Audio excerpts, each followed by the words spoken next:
Welcome to the Champs App podcast, where we help players and parents demystify the world of minor hockey development and recruiting for both girls and boys. On this episode, we talk all things Robert Morris University hockey with the women's head coach, Logan Bittle.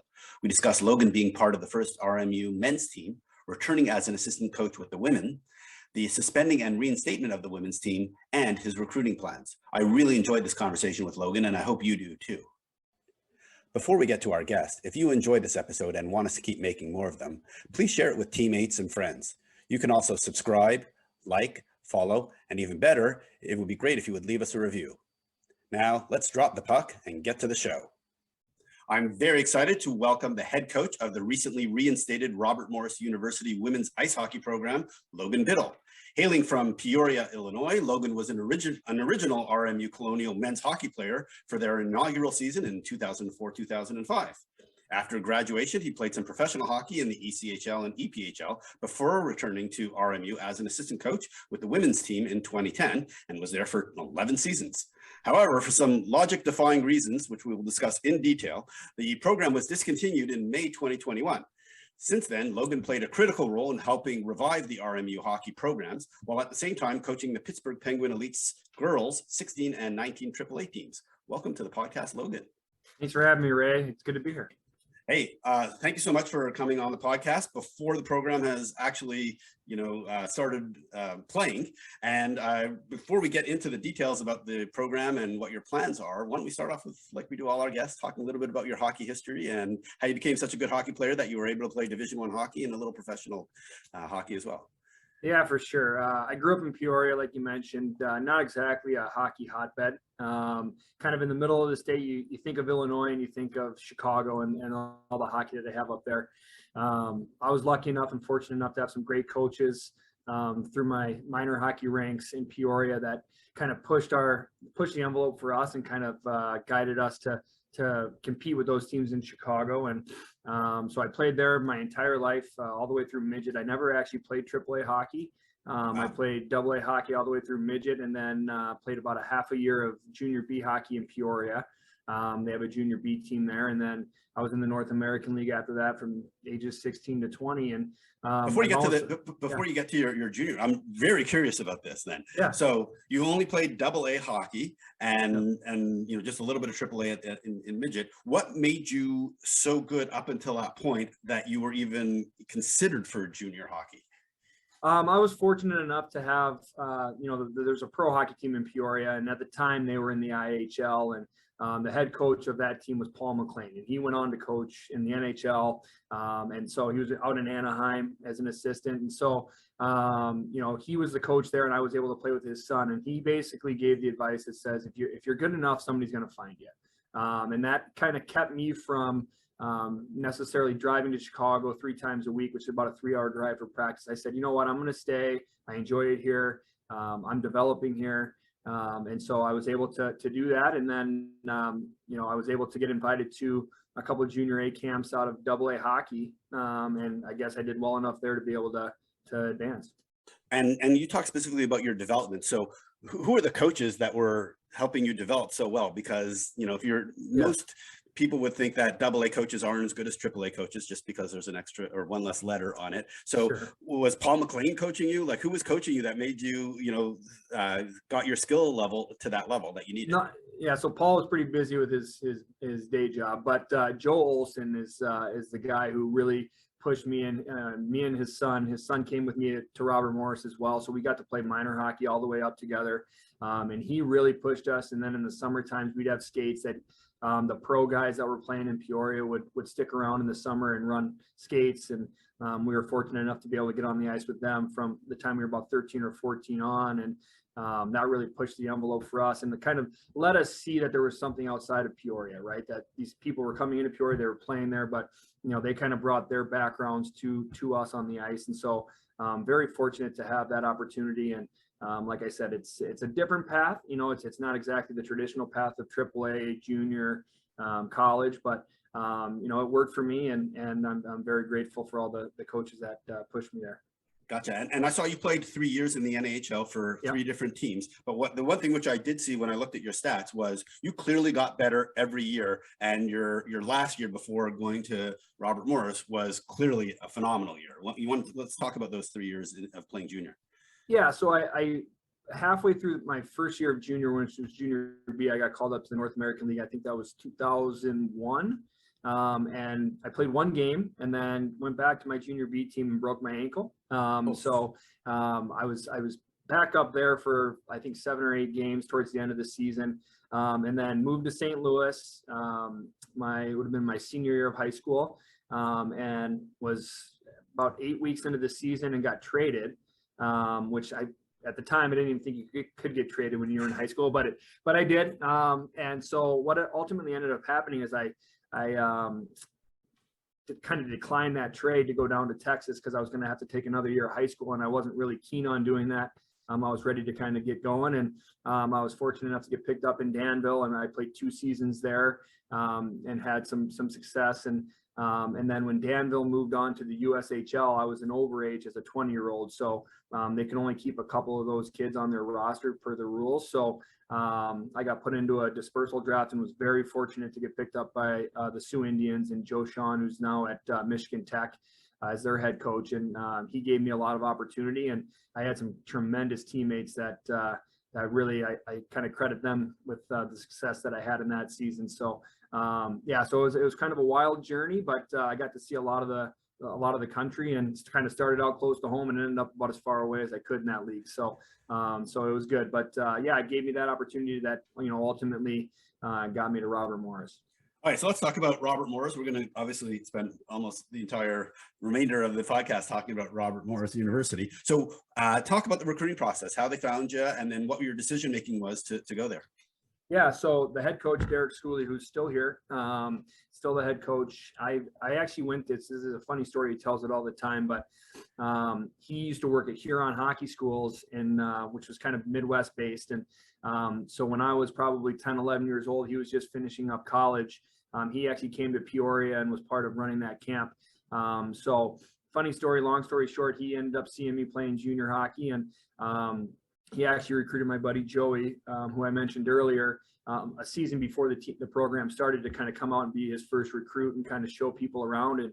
And Joey, being, he's the best man at my wedding, called me and goes, "You're going to love this place." And I committed before I even saw the school. I kind of took his word for it, and I came out and obviously loved it, and I basically haven't left since. So it's been. And would you recommend other potential recruits to just commit to RMU without looking at the school? I would recommend that right now, yes. But no, that's definitely not probably the correct way to do it. But it was just I was excited about it. It was the opportunity to start a program from scratch, which provides playing time, provides opportunity, but also provides an opportunity for you to leave a legacy, which is something that I'm very proud of, and I know the members of my inaugural class were really proud of as well. So kind of everything lined up. It was just kind of a perfect fit, and it sealed the deal. I came out with my dad and my coach Joe Olson and his son Joey. We came out and watched a doubleheader with the Cubs and Pirates on our visit, and that sealed the deal for me as a Cubs fan. So but it's a great town. It's a great school, and I was fortunate to get recruited and come here. City of Champions. Yep. All right, so let's talk about Robert Morris University. About 5,000 students. This year is their 101st anniversary. Last year was the centennial. Yep. Maybe just talk about the school and what makes it so special. You know what? I think the most special thing about Robert Morris is it's really a family atmosphere. You get a lot of, not necessarily one-on-one attention, but the doors are always open. If you need anything, there's always somebody there. I kind of say it all the time. You really have to try to fail at Robert Morris because you have so much support. You have so many people that are in your corner that want to see you succeed. And, you have a little bit of the smaller class sizes, but it's not so small that it feels like you're, kind of singled out. You have that kind of, balance of a small classroom, but you have that attention.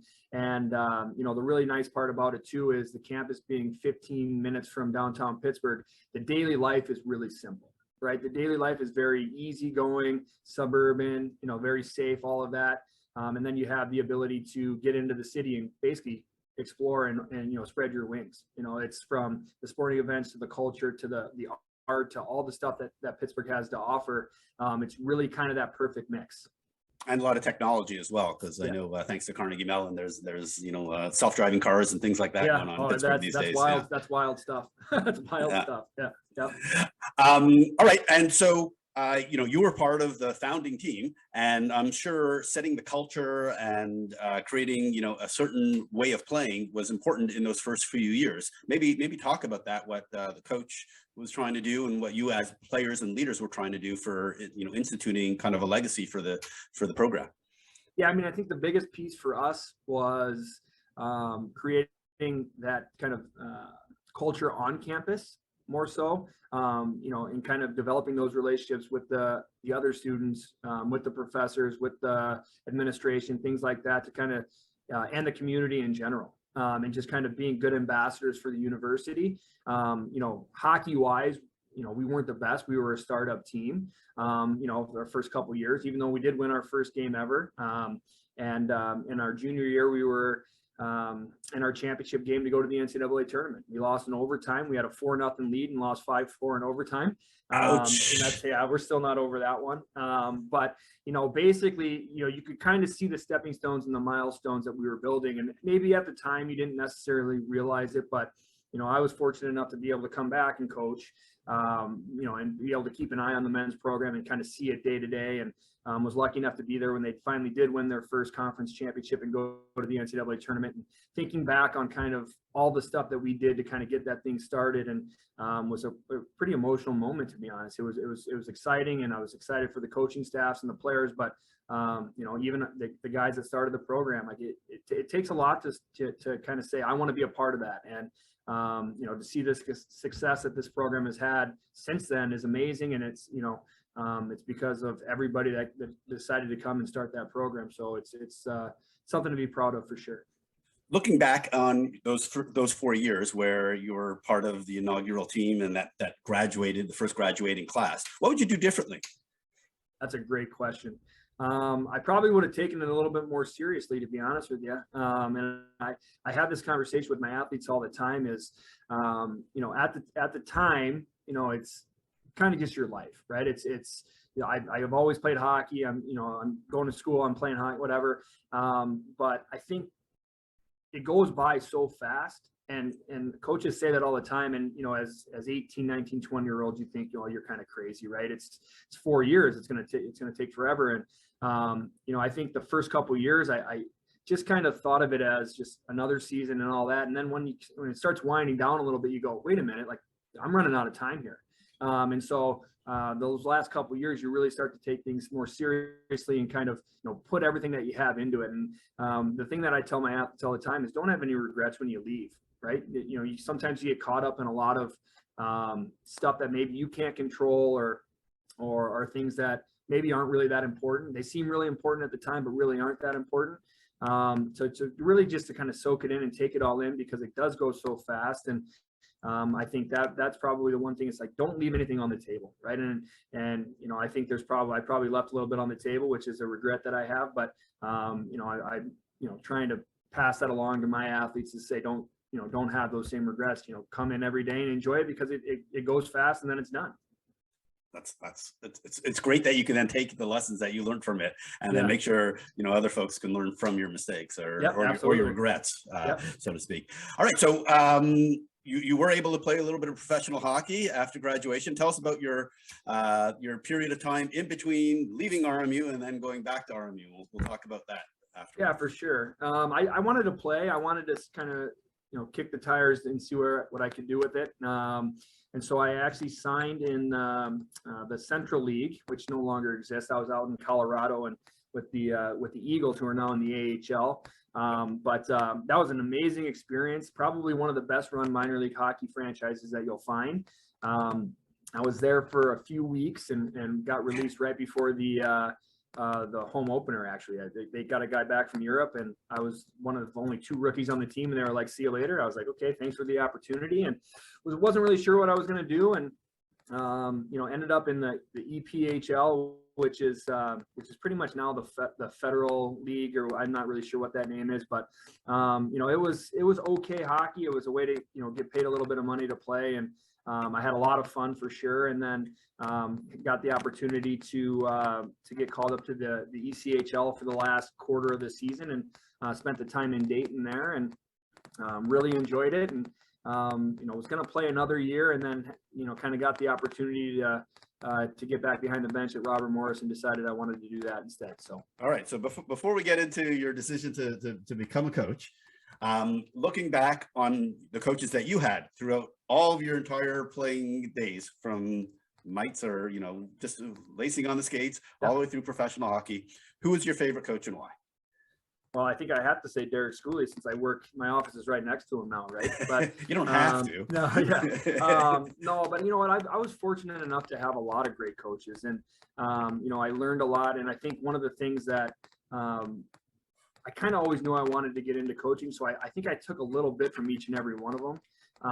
Joe Olson's probably the one that's the closest to my heart. He passed a couple years ago.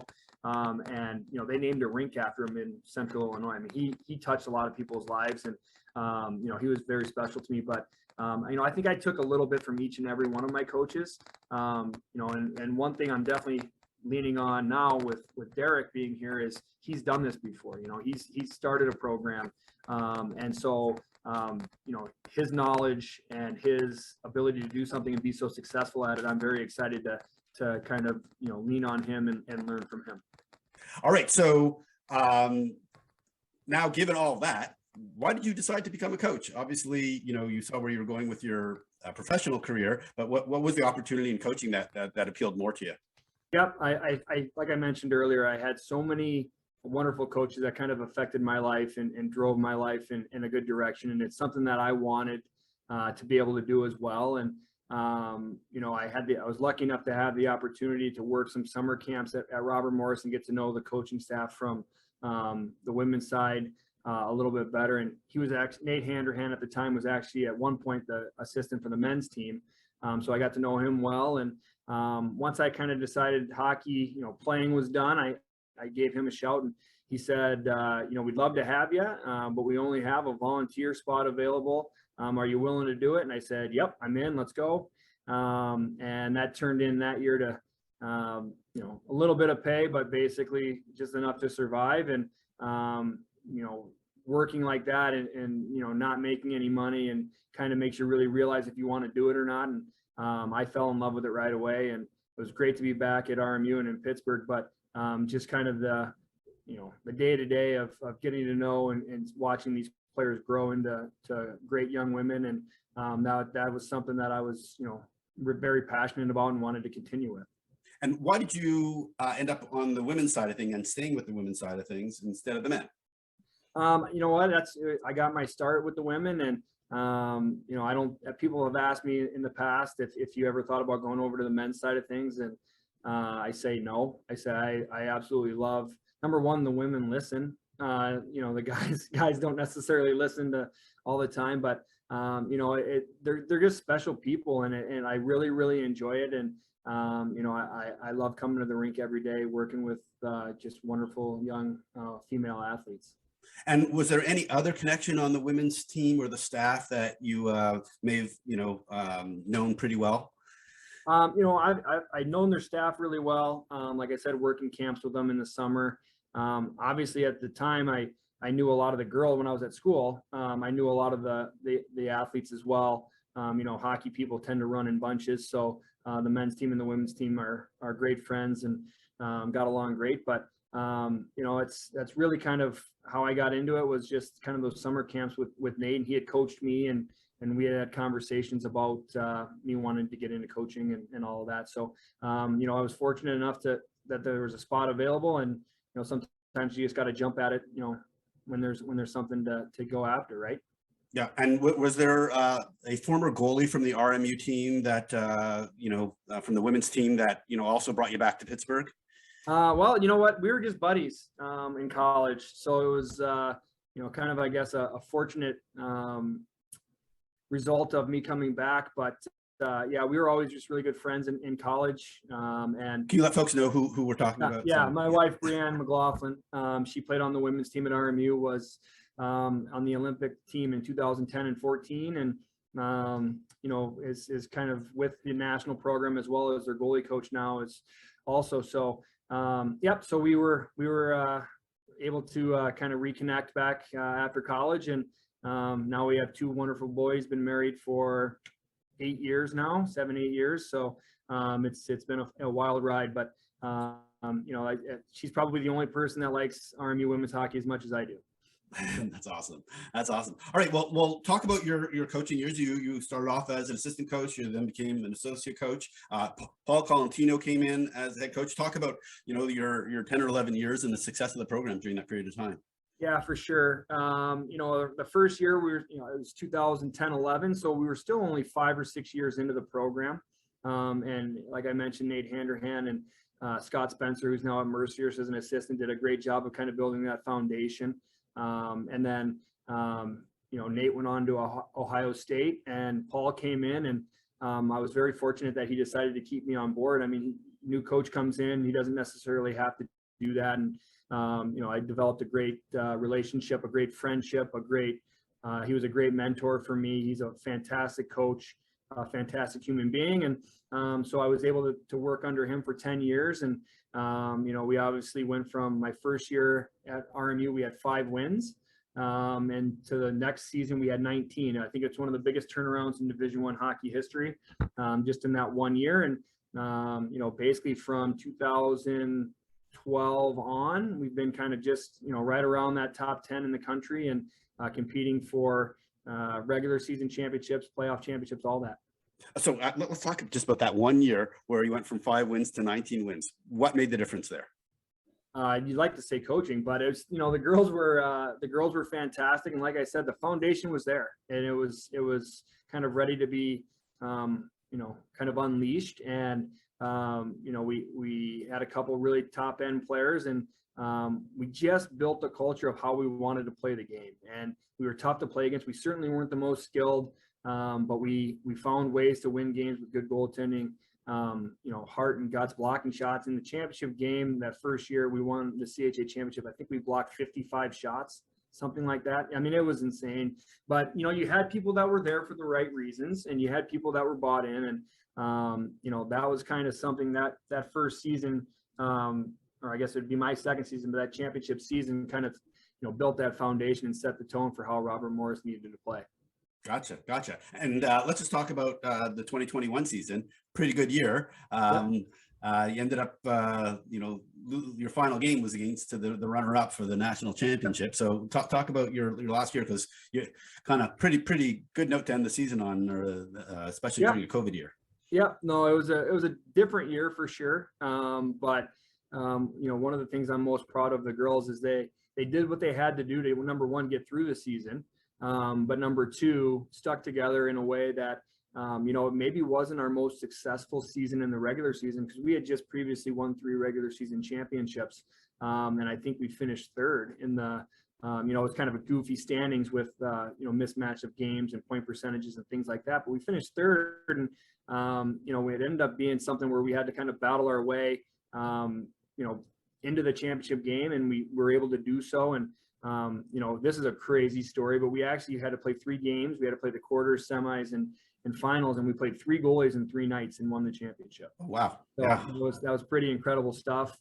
We had some injuries with our goaltending, but we had faith in all 3 of them. So one played the quarters, one played the semis, and one played the finals. And we were able, that's probably the only time that's ever happened in college hockey as well. But so it was a pretty remarkable team run. It took every single one of those girls to get through that season, with, how difficult things were with COVID, but, on the ice, they all stuck together, and we were able to get that, it was our 3rd championship and our 2nd, appearance in the NCAA tournament. And, we fortunately had the opportunity to play Northeastern, and Aaron Franklin nets. It's tough to get any by her. And when you give up a couple, it's tough to come back, but they were a fantastic team. And, with 2 minutes to go in the second period, it was 2-1, so it was a hockey game. We were right there. And, we had a lot of really good, experiences there that last year.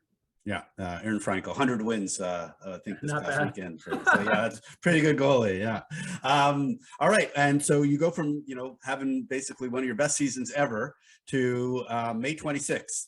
I'm going to read this out. The decision to discontinue the men's and women's ice hockey programs was made based on an analysis which included scholarships and operating costs and necessary investments to maintain and improve the current facility. The university also wanted to align our athletic offerings more closely with other similarly nationally ranked universities of our size.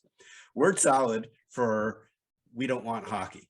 So why do you think Chris Howard singled out hockey as the sport to cancel? And Chris Howard was the RMU president at the time. I honestly don't have that answer. I think as a president, I think you have to make some tough decisions, and I think he kind of defined his path and what he wanted to do. And for whatever reason, it didn't include hockey. But May 26th was a really tough day. To be honest with you, I was already working for the Penguins, and I got a phone call about 5 minutes before the announcement actually came out, and from our former assistant coach said, "Stay by your phone." And I said, "Why?" She said, "The teams are getting dropped." And I was like, "You've got to be kidding me. Like that's insane." So, obviously my first thought was the athletes, the coaches. So I actually told the Penguins, I was like, I got to leave. I'm out of here. And I drove down from the rink up at UPMC, and I drove down to the island, and I was here, with Paul and Jen and Derek and his assistant, and it was horrible. It was a horrible day. And one of the things that we kind of talked about is 2 days later we had 80 alumni on a phone call figuring out what to do, and how we could kind of right this wrong. And that's kind of led to the building of the Pittsburgh College Hockey Foundation, which helped with the school to raise over $3 million to get the teams reinstated. And just I think the main point of it was to show obviously that there's funds there, and people want to support the programs, but also to show what these programs meant to so many people over the course of almost 20 years. And so I think that was one of the things that we were most successful with, was just the community, and the not just in the Pittsburgh community, but the hockey community, and how many lives these programs have touched. And so that was kind of the most exciting thing, and kind of the coolest thing for us is to kind of just go back and see the lives that were changed and affected by these programs. And fortunately enough, we were able to get the backing of the school, and they jumped on board and helped a ton. And now we're sitting here 8 months later, 9 months later, going, I can't believe it's actually more than that now, but when they made the announcement 9 months later, we're back, and we're going back after it. And it's incredible to think it seemed like it's been about 5 or 6 years, and it's really only been 3/4 of a year, but the ups and downs and emotions of it. But we're back, and we're ready to hit the ground running in 23-24. All right, I still don't want to let the president off the hook here. So what shocked me when the announcement was made was, like, I saw what happened at with hockey with University of Alabama, Huntsville, and University of Alaska, where they basically said, hey, we need help. If you want to help the team, we need support, financial support to save it. And there was all the GoFundMes for both those teams, and very successful, right? It was not a funding issue that prevented those two teams from continuing. But when I found out that he basically didn't even consult with anybody in the hockey program to even say, hey, can you guys help try and save yourselves and do anything, that was just, to me, like, unacceptable, especially for someone who understands business and customers. I was just very surprised by that. Yeah, and again, I think you're making decisions based on what you think is best. Would I have handled it differently? Yeah, for sure. But at the end of the day, it's really, really sad that it had to happen. One of the most exciting pieces, and I said there's not much that's good that came out of that, other than now we know the support that the Board of Trustees has for our program, the support the community has for our programs, with the season ticket pre-sales that have already happened, we're probably going to be more funded. We're going to be more supported than we ever have been. Now, I wish it would have never taken this, and it affected so many lives, and it's just not a good thing. But at the end of the day, you have to be able to find some good that come out of bad situations, and that's one thing that's good that's come out of this, is we're going to be very well supported and very well cared for. Yep. And for the record, Chris Howard is no longer at the school, so it shows your level of commitment to the school versus his. And he's now at Arizona State University, which ironically is where the Phoenix Coyotes are probably going to be playing next year. That's so right. he's going to have hockey both at the Division I level and the professional level where he's at. So anyhow, your commitment and your wife's commitment to making it all happen with the Pittsburgh College Hockey Foundation was unbelievable. You also had a lot of help from the community, like Ryan Malone and obviously Derek Shuley, and any other like folks you want to say thank you to who helped raise the money? Yeah, I mean, it took they say it takes a village, but it took, probably a city and a nation and a world to get this done. And yeah, Ryan Malone came on board with our foundation. He's a board member, just a fantastic human being, had no reason at all to get involved, and, reached out unsolicited and just said, how can I help? And not only did he help, he jumped in with both feet. We had the Pittsburgh celebrity game, alumni celebrity game. I think it was in October. And that was just a huge success. We sold out the Penguins practice facility. We had former Penguins, former Steelers, news, media, celebrities that came out, and we had a great time. And I went I think I was -8 on the day, and I think I only had 3 shifts. So, I'm glad I'm retired, but it was a lot of fun. And like I said, there was just so many people from, the person that has nothing to do with Robert Morris hockey, but just a hockey fan in general, that gave $5 to $10 to some of our humongous, big, great donors. It wouldn't have been possible without every single one of them. So I don't think there's enough time in the day or enough time on a podcast to thank everybody that was involved. But if you played any piece in this, we are so grateful for it, because, like I said, on May 26th, things were pretty bleak. And now we're sitting here talking about these programs and how they're coming back and how exciting that is.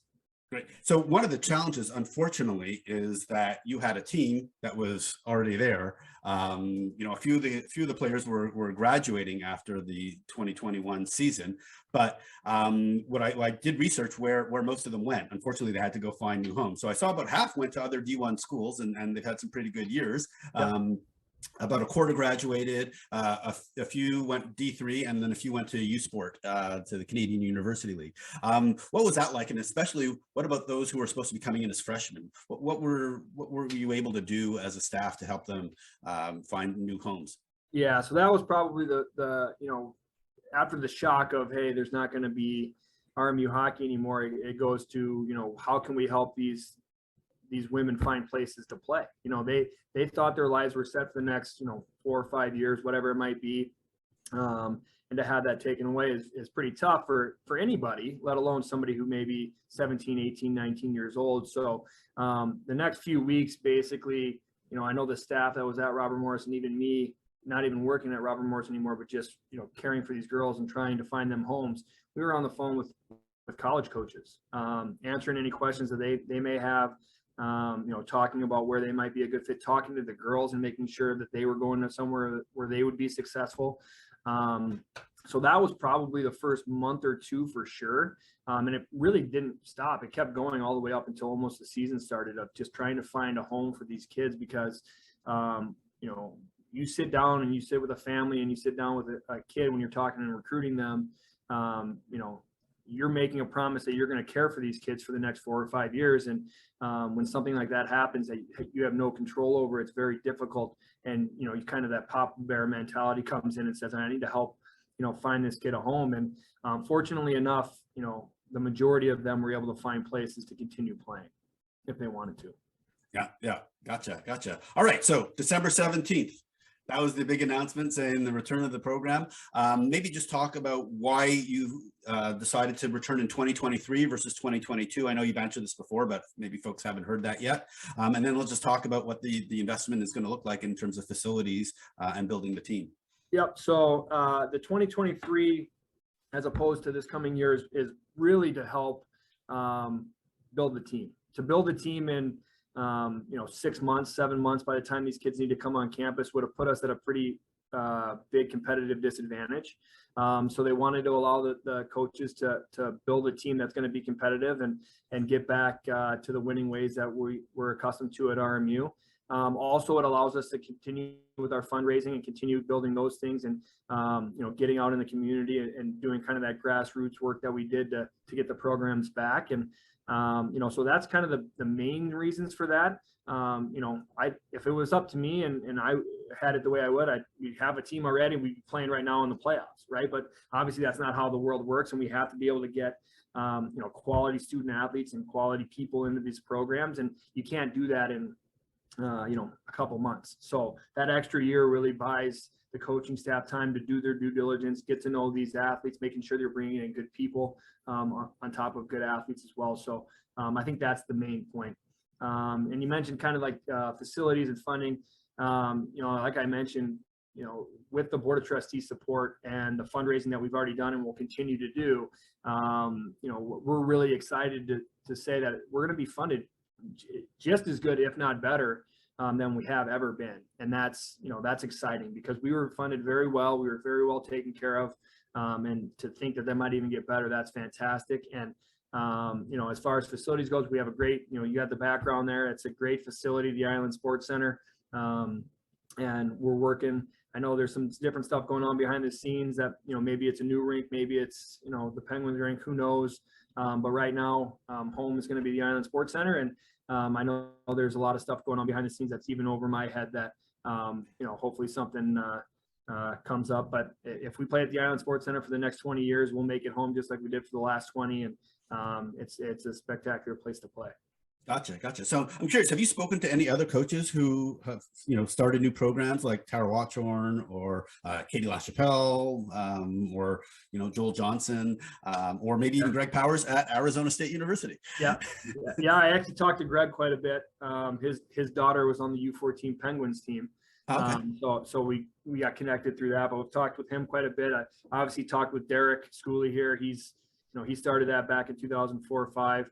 And once I get my feet underneath me here a little bit more, I'm definitely going to reach out to some other people as well, because again, you can't experience this unless you do it, right? You can jump in and think you know what you're doing. And, I've been here a long time, so that helps kind of ease the transition and make things a little bit easier. But I'm definitely going to be leaning on as many resources as possible to help, like I said, get us back. I don't want to come in and just kind of be for the first 4 or 5 years. I want to come in and compete, obviously. And that's what we have grown accustomed to at RMU, and that's something that we plan to do. And, I'm going to, talk to as many people as I can and bend as many people's ears as possible to get information to help kind of do that.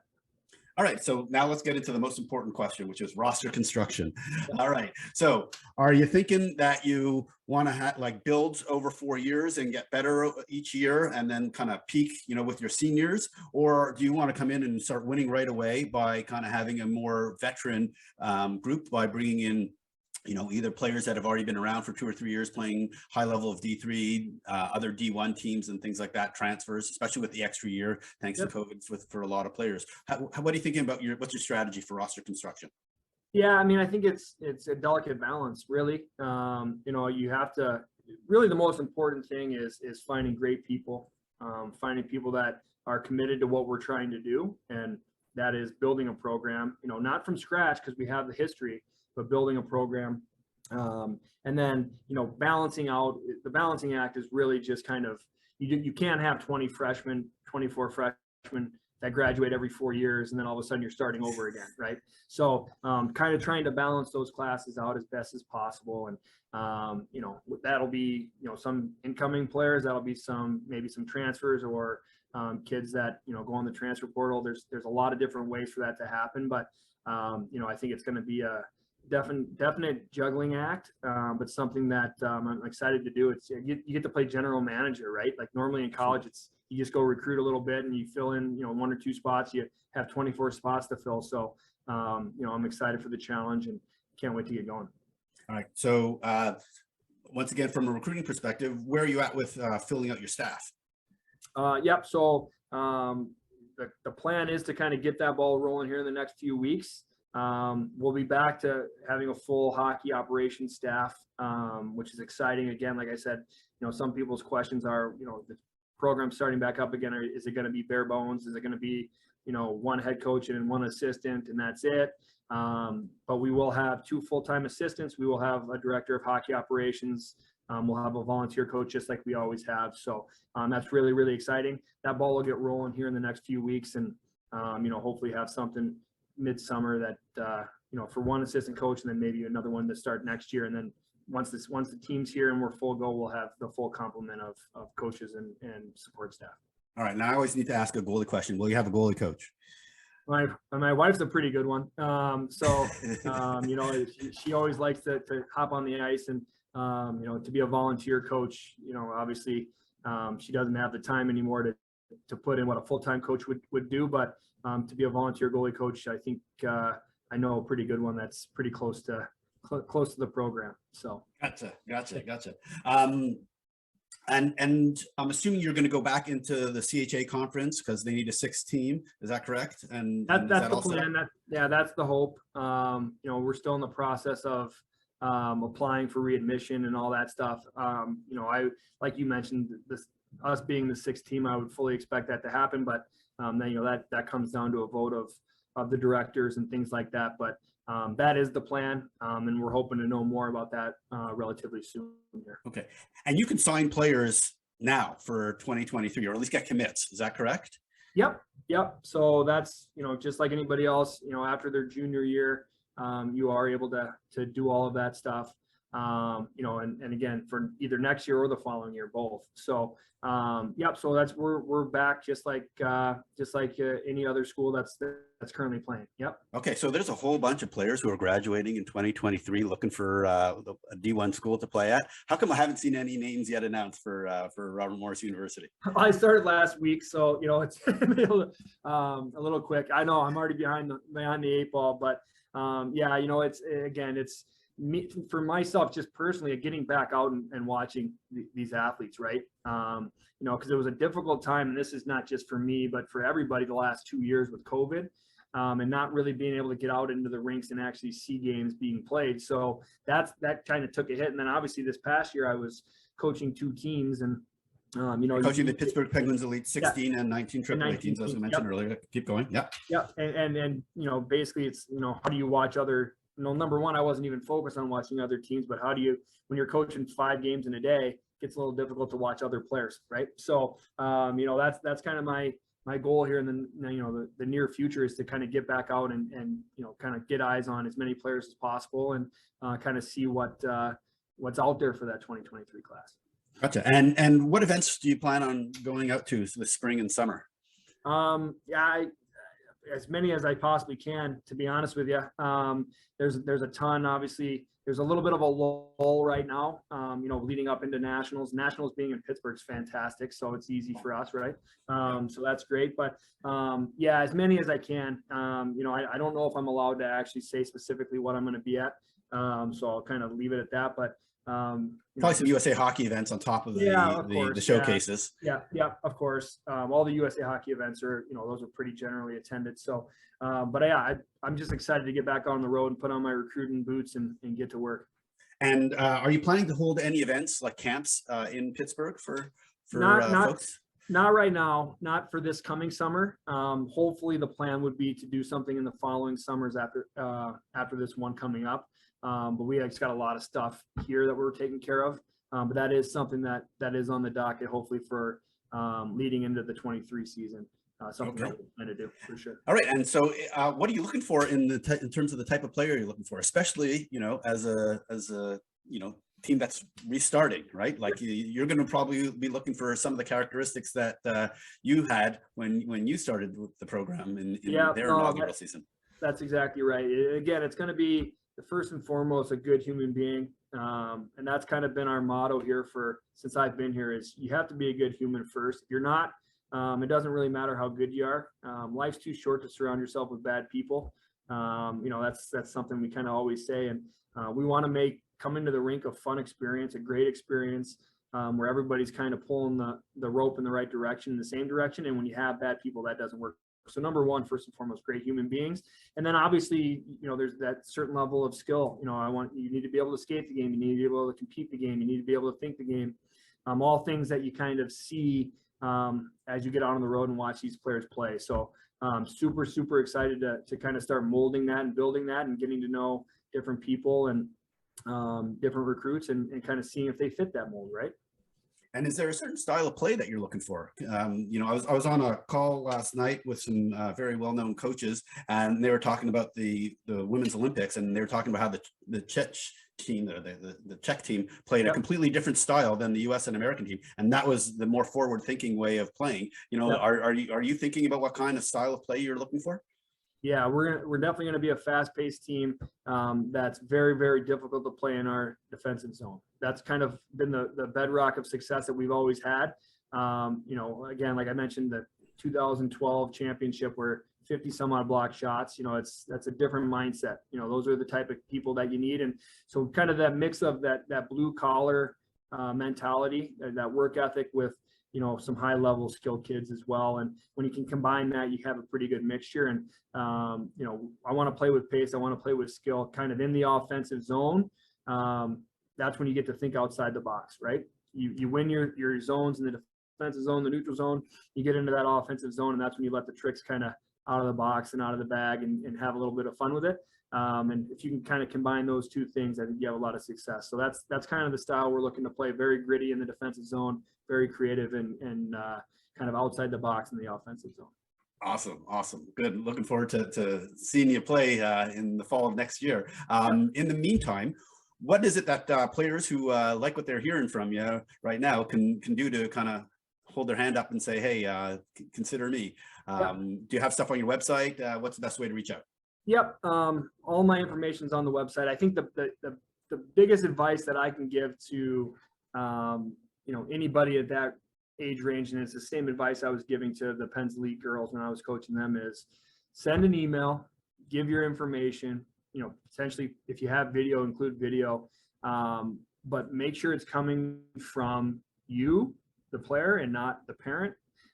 It goes so much farther getting it from a player. Take some time to actually know who you're emailing. The mass emails are easy, right? Because you can reach a lot of people at once, but take some time to get to know each, something about whether it's the coach, not necessarily the coach, but the school, the program, and what they're trying to do, what, maybe some of their strengths are, and get to know that, put that in the email so that it actually, you're engaged, you're actually interested. You're not just blasting it out and trying to get, like a fish on a hook, right? So make sure you're taking the time to personalize those things, have them come from you. That's an important piece because, coaches do get a lot of emails every single day from recruits.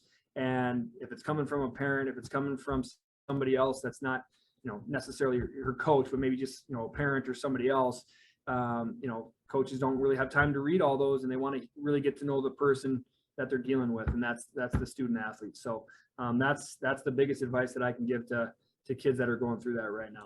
So if they mentioned they heard you on the Champs App podcast and that was part of the reason why they were applying, that would be a good thing. Is that be a fair assessment? That would be good. Yeah, that means they've listened a little bit and heard things. Yep. Yep. All right. So Logan, I want to thank you so much for coming on the podcast. It was great to learn about your hockey background, your coaching background, and the whole story behind Robert Morris University hockey program, the ups and the downs, and now the backups again. And I really look forward to seeing how things turn out for next year. And we'll have to get you back on the podcast after maybe at the end of your first season or maybe in the middle of your first season to see how things are going. Would love that. Really excited about having the chance to talk Robert Morris hockey again, because like we mentioned, we didn't think we were to have that chance, a few months ago. And now we're back for RMU 2.0 and we're excited about it. So appreciate it, Ray. I really want to thank Logan for coming on the podcast and sharing such great information about the women's hockey program and Robert Morris University. I wish him the best of luck putting together his team for 2023. And remember, if you got something out of today's episode, we'd really appreciate it if you'd like, follow, subscribe, and even better if you could leave us a review so we can keep sharing this important hockey information with folks just like you.